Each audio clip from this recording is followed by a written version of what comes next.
scans are going to show if you have a big major bleed in your head, but it's not going to show a concussion. Basically, as we age, or if there's any kind of injuries, our plasmalogen levels drop.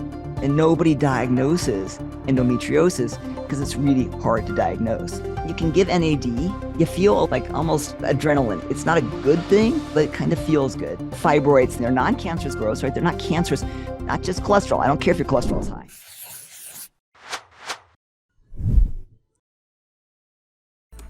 Welcome to our Q&A highlights.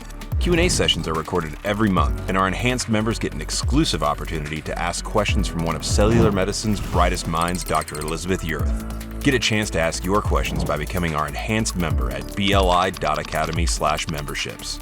You also get access to our content library full of tips, articles, videos, lectures, previous live Q&A sessions, and more. So first of all, encourage all you guys to not just look at your cholesterol. Remember, high cholesterol, 200 to 250, optimal for your brain, optimal for lifespan, optimal for not dying. So 200 to 250, but it has to be the right kind of cholesterol. That's why we always look at the apolipoprotein B and apolipoprotein A and Lp(a) and triglycerides. High triglycerides, bad. High ApoB to A ratio, bad. High Lp(a), bad. So if we have all those things bad, not just cholesterol, I don't care if your cholesterol is high, but if you have a bad BA ratio greater than 0.6, if you have a triglyceride to HDL ratio greater than 1.5, if you have an Lp(a) that's high, you need to address this. And sometimes natural agents aren't going to get you there. So from a natural perspective, we love something called citronal LNA, which is a polyphenol combined with low-dose leucine and low-dose nicotinic acid that actually has some really good benefits in lowering triglycerides and lowering ApoB and even helping Lp(a). So we kind of can start there. Eating a low-carb diet, not a low-fat diet, but a low-carb diet can impact lipids a lot. So those are natural things you can do. Doing HIIT training, not long endurance exercise. But when you have to go to drugs, what are some options? So some interesting literature now about colchicine. The other thing is a lot of you guys who had a bump to your head ignored it, right? It was like, oh, I guess I'm fine, even though you maybe felt a little groggy for a few days. You didn't, or you went to an ER, they did a CAT scan and they said, oh, you're fine. Your CAT scan looks good. CAT scans are going to show if you have a big major bleed in your head, but it's not going to show a concussion. So we actually have this thing called a WAVI scan that can actually look at concussions. So we can actually see, is the brain slowed down? And we can advise people not to return to sports or being a little more careful in their activities until that does return to normal. So I think we have to really, really attend to this. All those little injuries to your head, you fell skiing, you got in a car accident, they probably are going to come back to haunt you. And we really need to focus on them. Traumatic brain injury is the number one cause of disability. So in people actually under the age of 50. So it really is a huge problem. And I think there's a lot of us as we get older who ignored, you played soccer, you hit your head a whole bunch of times. Or, back in my day, we didn't ski with helmets. So we'd fall and hit our head, or little tiny car accidents, things like that. So keep that in mind, and keep that in mind as we're talking about the things that you can do. So oxygen and glucose, that's what your brain really needs. So when you have a traumatic brain injury, even a mild one, there's energy depletion. There's less oxygen, there's less glucose, and the mitochondria are damaged. So now you convert this aerobic metabolism to anaerobic metabolism. And when you convert, you start depleting cellular energy. You can't make as much ATP. And so that becomes a really big problem. You also, because of this increased excitatory things like glutamate, you get this calcium overload to the brain. And because of the leaky blood-brain barrier. And that calcium overload results in a whole lot more reactive oxygen species, which we all know are bad, right?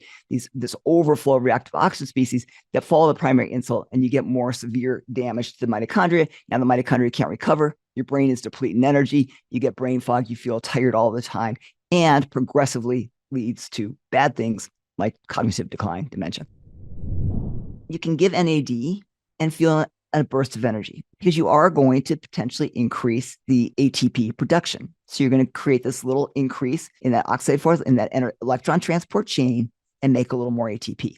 Other thing that's happening besides making this ATP and giving you energy is you're actually getting this big release of senescent cell proteins. So you see when you increase NAD, you actually drive senescent cells into secreting more SASP, senescent-associated secretory phenotypes. So these senescent cells seem to just release a bunch of these proteins. When you get this big rush of these senescent proteins, you feel a little like almost adrenaline-y, right? It's not a good thing, but it kind of feels good. Sort of like that response when, something bad happens to you and you all of a sudden feel this, this adrenaline response. It's kind of doing the same thing. It's not a good thing, but it can kind of make you feel a little, flushed or excited for a few minutes.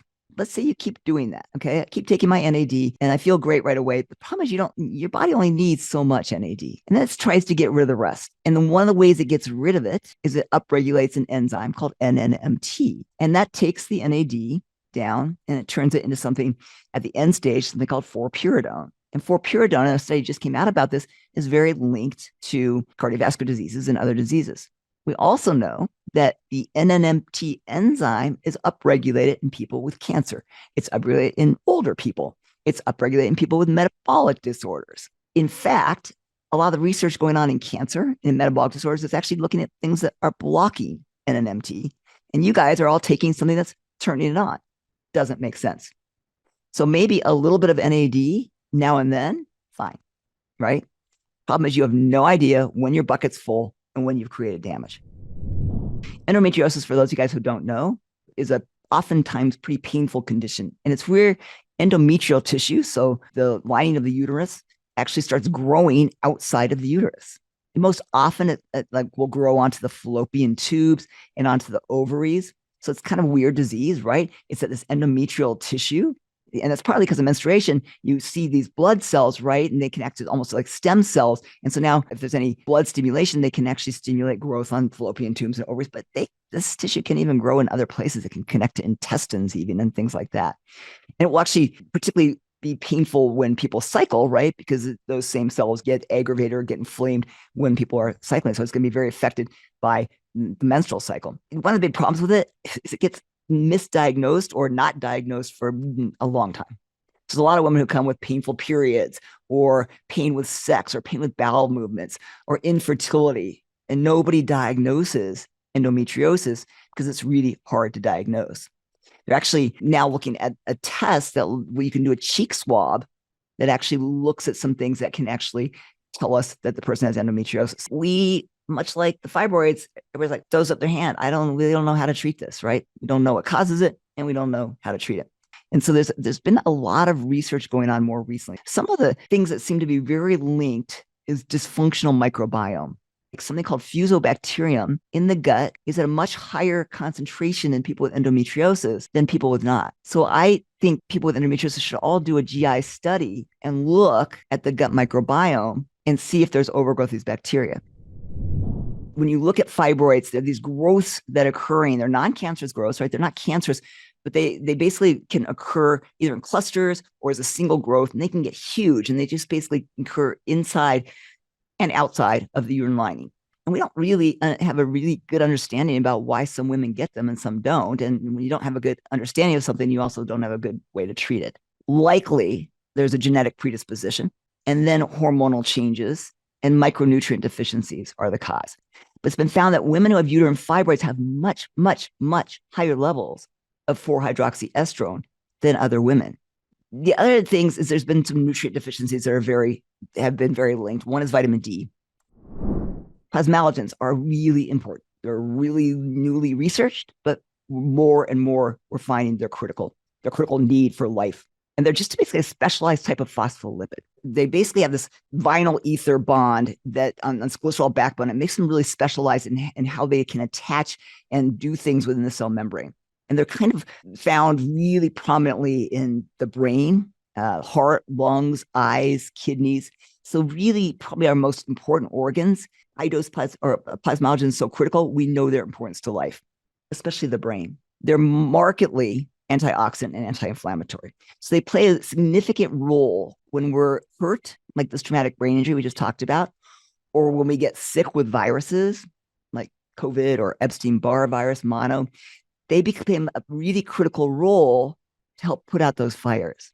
That's what we talked about in this brain injury. That's why the plasmalogens, they all come out to try, and if you don't have enough, you make them, and you get them from places like your own myelin. So you destroy your own tissue to get plasmalogens, and then you get more and more dysfunction.